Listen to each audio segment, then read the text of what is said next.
How to make a Lyft account. It's a very simple and a quick process, so let's jump into the video. First thing first, you have to make sure that you have already downloaded the application Lyft on a device. If not, head over to your app store and then in the search bar, search for Lyft. You have to move into this app and then install it on a device. Once you have installed on a device, the next thing you want to do is tap on open. Well, it will be landing you on its homepage. In order to create or make an account, tap on Get Started.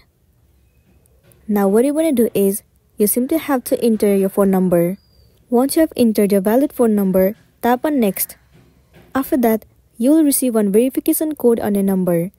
You have to copy that code and then paste it in the section where you are asked to.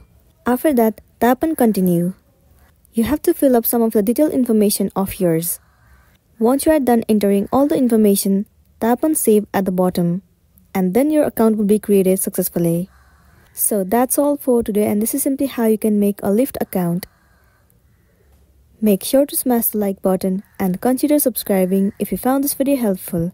We'll see you in the next one.